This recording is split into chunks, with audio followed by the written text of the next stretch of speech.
Hello, everyone. Welcome to the Hall podcast. This podcast is episode 9. I'm your host today, Ryan King, and with me I have Jaime Glavin from our health and wellness department.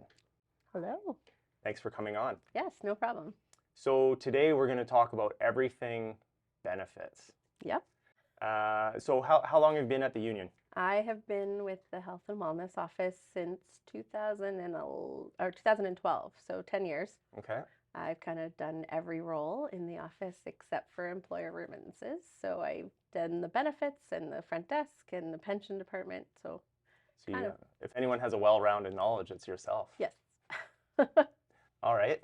So benefits. Let's talk about. Let's take it from the start, I guess. Okay. So, a member joins with us and they get benefits. That's part of being a union member. Yeah. How do the benefits start? So a member has to work 220 hours before their benefits start. Okay. So if a member starts working in September and they work 140 hours in September and then they work 140 hours in October, their coverage actually would start at the earliest January because it's 3 months from the month you earn 220 hours. Oh, okay. Yeah. So that is a bit of a confusion because our employers don't submit your hours till the 15th of the month after you work them. So we don't even have them in-house when you earn them. Okay. So so if you earn 220 hours by October, then your coverage would start January 1st. And we mail the application forms and everything to you so you don't have to contact our office. As soon as you get that paperwork, you fill it out, send it back in, your coverage will start the next month. Perfect. Yeah.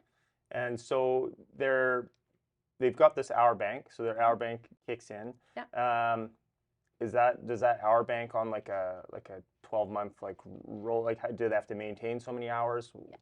So every month you need 110 hours to be covered. Okay. If you have less than that, we'll keep pulling from your hour bank until it runs out. You can bank up to 18 months, which is 1,980 hours, I believe. Okay. And so you can bank that much. So you can keep pulling your hours from your hour bank for up to 18 months. After that, it rolls off. But if you're earning hours, you're constantly adding to your hour bank. Yeah. So if you were laid off or you wanted to take 6 months off or maybe you had illness and you were home, you'd potentially have 18 months of full coverage. Yep. Okay. Yeah. And then there's the option to self-pay too. So when you run out of your hours, you can self-pay for your benefits. Okay. And can you self-pay at what time as a member, how long are you eligible for benefits? Like up till retirement age or So right now you can be eligible for benefits up until as long as you have an hour bank, you're eligible for benefits. Okay. Some things drop off at certain ages. So we've just extended everything. So travel insurance goes until 75 now. So if you're still working at 75, you are allowed to have benefits, but some things are no longer eligible because you're over that age. Travel insurance is 75. The only things that cut off at 62 or retirement age are weekly wage, which is short-term disability, or long-term disability. Okay. So if you retired at 62, say, and so now you're not working, you're not contributing to your hour bank. Yeah. So you got your 18 months, your hour bank runs out. At that point, are you eligible to self-pay up until 75? Yes. Okay. Yeah. So there's different rates for the retired members. So they have a little bit less because their life insurance also drops down to $20,000 at 60 at retirement. Sorry, not at 65. Okay. And then so they pay less for the plan, but they can have essentially the same benefits. Okay, perfect. Which is that's awesome to be able to keep that going. Yeah. So let's talk about some of the benefits we have, like what's included in our plan. Okay, so vision care is now $700 for glasses every 2 years. So that's based on purchase date. Which both of us clearly take advantage of. And then eye exams are $100 every year. So that's a calendar year. So almost all of our benefits go by calendar year except for glasses. That's the purchase date. So physio, chiropractor, acupuncture, and massage are all $700 each per year. So that's by each, you mean each member of your family? Each member of your family and each service. Okay. So each one is broken down. Your dental is $3,500, so it's max. That's the max per year per dependent. You can use that's major and basic dental combined. So that's like if you have a crown or fillings or your basic dental, that's all covered under that umbrella. And then there's ortho, which is $5,000 in a lifetime. Yep. for all your dependents, and it's 50% covered up to that amount. Yeah. With the vision care, do Yeah. we have anything in there for laser eye surgery? We do. So laser eye surgery is $3,000 in a lifetime Okay. per dependent again. Yeah. So every dependent can have that. And how long is someone considered a dependent in our plan? Till they're 19. Unless they're going to school full time, then they can stay on the plan till 25. Okay. And so if you had a dependent that was over that 19, what kind of documentation do they have to submit to say they're a student? So you'd contact our office, you'd talk to Chrissy in our office, and she would send you a letter that's called the student letter. Yeah. So we would need all their information, and we would need proof that they're going to school full time. So their documentation of what classes they're taking. Okay. You talked earlier on the travel insurance. Mm-hmm. So what kind of travel insurance do we have? So we just updated our travel insurance. I knew you were going to ask that. Coming with the hard hitters. So the travel insurance now, so it is up until age 75. So under age 70 is $5 million per coverage period. So it's up to 90 days per trip. Yeah. And then from age 70 to 74, it's $2 million per coverage period. So again, the 90 days per trip. And that's per member? Per member and any of their dependents that are under the age of 75. Okay. And is there any, do we have any exclusions with that coverage, that travel insurance? There's not really any exclusions. If you have a pre-existing condition and you're active member, so you're on the hour bank, there's no not applicable for the pre-existing condition. Yep. If you're an insured retired member, that means that you've retired receiving a pension, but you've gone back to work or you're self-paying. It would be a $25,000 lifetime maximum for any pre-existing condition. I think that's it. And for the travel insurance, do you have a wallet card? Or like, what was that look So we used to have a wallet card. When we switched to the new company on July 1st this year, they basically have a paper. And so it is available on our website for you to print out, and you just keep it with you. So just bring that with you when you're traveling and you're good to go. Yep. Okay. So we talked about the dental coverage. We talked about vision care.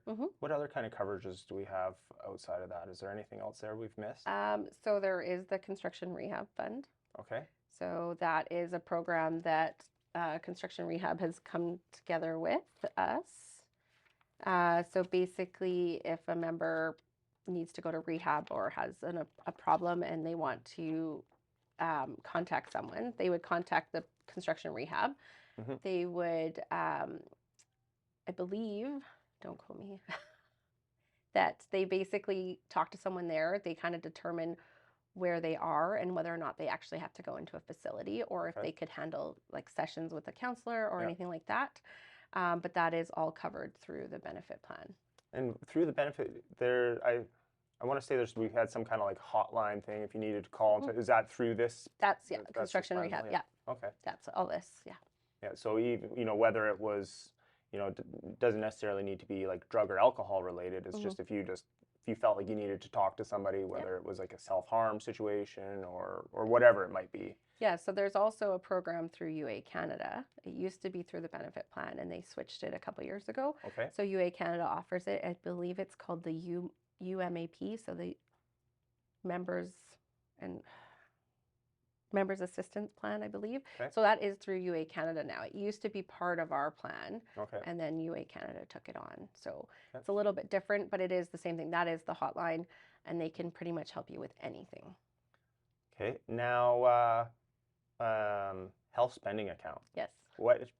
How does the health spending account work? So it is based on the hours you worked in the previous year. So you have to be covered on July 1st of the year that the HSA is starting. Okay. It is based on however many hours you worked in the year previous is how you figure out the amount you're going to be entitled to. Okay. So we send out a letter, and it usually doesn't go out till the end of July, even though the benefit starts July 1st, because we're waiting for hours and for members who have just started coverage to be all in so we can calculate the right amount. And so that amount you can use basically for anything that's already covered under the plan. So if you max out your benefit, you can use that towards the HSA. Perfect. You can also use it For things that are covered under the CRA guidelines. So our HSA is not like some other wellness plans. It is based on, we are bound by the CRA guidelines and the Income Tax Act. So we do have to follow some pretty strict guidelines. Yep. There's also reasonable and customary limits on items. So if you went and purchased 7 pairs of sunglasses, we're probably going to say that's over the reasonable amount in a year. So we might question things like that. But for the most part, if they're medically necessary, not cosmetic in any way, then it would be covered through the HSA. Nice. Yeah. So that number, that's not always a given number. That number fluctuates year to year. It fluctuates every year to year. Sorry, it fluctuates every year. And then also, as long as the plan's healthy, we're able to keep offering it. Because there is always that option that if something happens with the plan, which it won't, but it could, that we might have to take that benefit away. And that benefit is a use it or lose it kind of situation, right? You can't bank that or roll it over. It's so that one follows its own deadlines too. So it is from July 1st to June 30th of the next year, and the receipts are due by June 30th. So if you go and purchase glasses on June 30th and you have multiple plans, so your wife has a plan or your spouse, you'd have to submit it to your spouse's plan before it goes through the HSA. So there is deadlines on the HSA, and it is required. I've found in the recent years that, so my wife is the one, she's like the plan manager, right? She's the one that, she knows the benefits better than I do, right? My wife works like corporate airline, and I think she's opted out of her benefits because our benefits are so good. They are. It's a good plan. It's for myself. I have 2 kids, and the plan has done everything I've needed it to do. My one son had braces, and I thought, oh, braces, here we go. And with the plan and kind of submitting correctly through the plan, I was able to use the dental portion and then the health spending account. And my son did a full round of braces that I didn't pay for. Yeah, so braces are one that we definitely have a lot coming through. And we want, like, our members need to understand that the plan documents states that they have to be reimbursed monthly. So receipts have to go to Coglin. They get reimbursed the 50% from Coglin, and then the HSA will cover the other 50%. But if you pay for it up front, you're not going to get reimbursed up front. So that's kind of the trick to the system, is how to submit payment in a fashion that works with the plan. I mean, you can pay up front, but you're not going to get reimbursed right away. So you get paid back every month until it would be reimbursed. So if someone had a question, if they're like, oh, you're going to need braces or something like that, they can just call into the office, talk to someone, and anyone in our office. Through that. Anyone in our office will be able to help them. All right, so braces, that was good. I've seen claims that have gone through that I've submitted, and every so often I get one that comes back with like an audit. So what is that just random, or is that sometimes if the paperwork's maybe not complete? Like, how do you see that coming through your guys' office? So those ones are all going through Coglin. They're not coming from us very often because we do look at the receipts in our office. But with Coglin and the new portal and everything you're submitting online, you don't necessarily require receipts. So if an amount was higher than their average or what you've been recently submitting, they might question it. But for the most part, the only time they would come back with the audit is if the amount's different than before. I know I've seen a couple here and there, just they just pop up, and it's a simple thing. It's just you send in the receipt, and once you send it in, it's usually covered and there's no problem. I'm generally the guy at the dentist, like standing with my wallet in my hand. I'm like, do I pay or do I just walk out? And they're like, oh, you're good, sir. Have a nice day. I'm like, okay, like, pay again, right? Like, but it's obviously the plan is, covering everything, right? So, what are some of the things, common asked questions that you guys see? We get asked a lot of questions. I think the most, like, the common ones are the ones kind of we've touched on. So basically, when do my benefits start? That one seems to be a little bit of confusion just with the 220 hours and then the 3-month holdback. We get asked about the laser eye. We get asked, the dental is a big one, but again, it's 10 or 20% that's not covered by our plan. So all of that can be covered through the HSA as well. So Coglin has a portal. Can you explain what the portal means or what it is? Yeah, so you can submit your benefit or your claims online through Coglin's portal. So if you've never done it before, you have to submit them manually, and then on your explanation of benefits that you receive from Coglin in very small print about halfway down the page, it says temporary login ID. And so you use that to log into the portal the first time, and then you can start submitting claims online. Okay. Not everything can be submitted online, but most items can. There's some prescriptions that have to be submitted manually. Like your drug card won't even work for that. But yeah, so the portal's all through Coglin. We don't have access to it. But once you've submitted online, you can access all your claim histories, which you need for the HSA submittal. So, and in that, with the HSA and stuff, are you able to see like a running tally of like how much you have left, or? So every time you submit a claim with our office for HSA, we send back a claim sheet or a claim history, and so it breaks it down what your amount left over is. But you can call our office at any time, and we'll answer that. Perfect. Yeah. In with submitting claim, is there ever medications or something that aren't covered or outside the plan?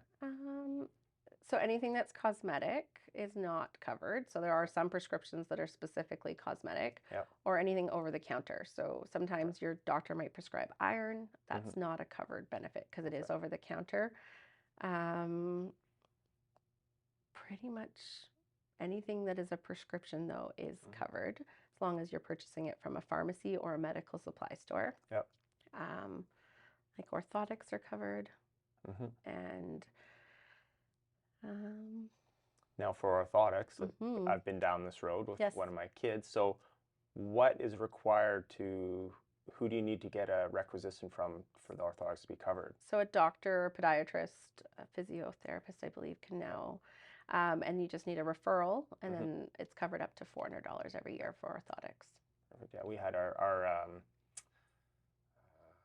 physiotherapist, I guess. My one son, she's like, oh, my arches, my feet hurt, right? I'm like, okay, sure, maybe you need new shoes or whatever, right? And so he's in the process of doing the orthotics right now. So it was one of the questions I had. I'm like, where does the rec come from, right? Now for you guys, your office, Monday to Friday? Monday to Friday, 8 to 4. Okay. We stagger lunches, so we're always open. Perfect. So there's always someone answering the phone, and if we don't answer, it's because there's other people in the office or we're on the phones. But for the most part, one of the 8 of us will answer the phone. Perfect. And then like paperwork, is there commonly, people bringing in paperwork that they could be maybe emailing in or sending in as opposed to making the trip? Some people like making the trip. They like making the trip, yeah. Anything can be emailed now. Okay. Email, mail, fax, or brought in. There are members, like you said, that like to come in. They want to come and talk to people. But yeah, everything can be emailed into our office now. Perfect. And are there payments made to you guys for any of the parts of the plan, or is it all made to another party? So the only thing that would ever get paid to us is the self-payments. Okay. So if you're paying for your insurance. Yeah. Yeah, and like the only other document that can't be mailed in is your beneficiary cards. So when you're first signing up for the plan, there's a blue card. So there's a yellow sheet that you have to fill out. That's your application. There's a white form for Manulife, which is for your life insurance. And then there's a blue card that's your pension beneficiary. The pension beneficiary, we have to have the original one, so that can't be emailed in. So that all comes in person. Okay. Yeah. Anything that we haven't touched on that come into mind? So, I was trying to think. Oh, the only other thing. Oh, hello. Hello. We have our other visitor here today. This is the Health and Wellness Office mascot, Leia. The only other thing that we haven't really talked about is the bereavement leave. Okay. So effective June 1st this year, we offer 3-day bereavement leave to our members. Okay. So basically, if someone in your immediate family passes away, you contact our office. There's a form that needs to be filled out, and we need some sort of proof of passing. So either a memorial or the death certificate or something along those lines that just shows when they passed away, and we'll reimburse for 3 days. 3 days. Yeah, so it's $108 a day is what the rates are right now. Okay. So we would reimburse at that. And then we have through our insurance death benefit. Accidental death was part of our travel insurance, or No. is that part of our regular insurance? So it's our life insurance. So our life insurance is $85,000 a year. Okay. Or sorry, $85,000. Yeah, you can only die once a year. And the accidental is also the same. So if something happened and you had to claim the accidental death, we would require a coroner's report stating that it was accidental. But that all gets done at the kind of that time. Yeah. And then we also have I think it's probably the UA pays out. It's a $2,500. Yes, the burial benefit. So benefit, okay. That is through the UA. Yeah. That's through the UA, not through you guys. Okay. Well, we touched on a lot of information. Yes, we did. It's a bit to take in, but it's probably one of the areas where most people are unsure of, or they've heard something. You know, sometimes people come in and they're like, no, it's this. I'm like, well, I don't know if that's correct, right? It's you heard something or whatever. It is a lot of word of mouth, and again, if you have any questions, we will always answer. The other thing is, like, our office doesn't send a lot of mail. We send out one newsletter a year.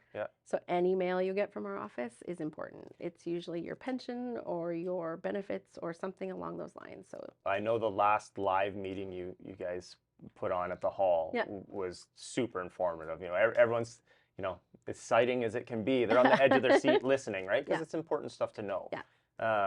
You know, just as much as people, you know, pay attention to their wage or you know, their hours worked or whatever, it's important to know these benefits as well and to utilize them. Yes, exactly. You probably couldn't even fashion a guess, but I'm sure there's a lot of benefits that go unused. Right? And you know, that's, you have the benefits. They're there to benefit your life and your family's life. So so take advantage of them. We want them. We want you guys to use them. And we I know a lot of the stuff with changing with the age, like going up to 75.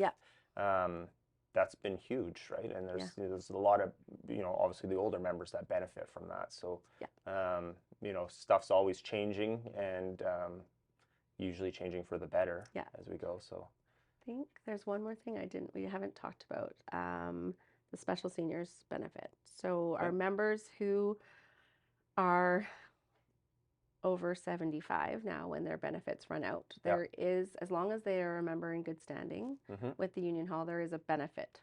So it's $1,200 a year that they get to use towards anything. So they just submit their receipts to our office and we reimburse them up to $1,200 per year.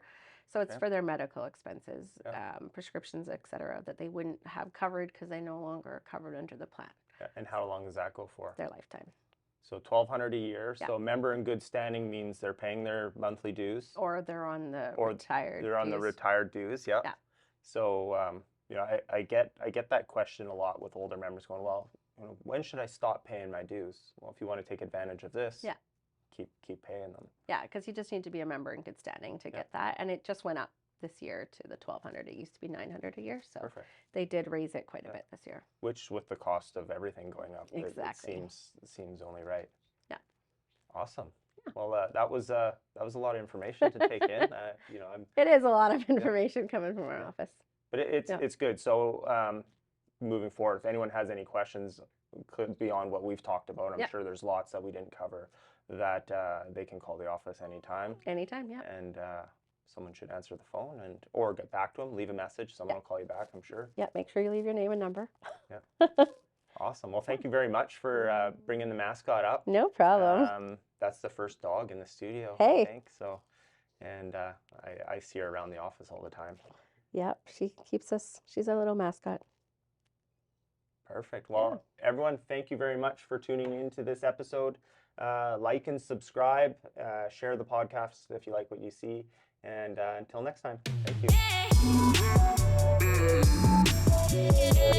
you.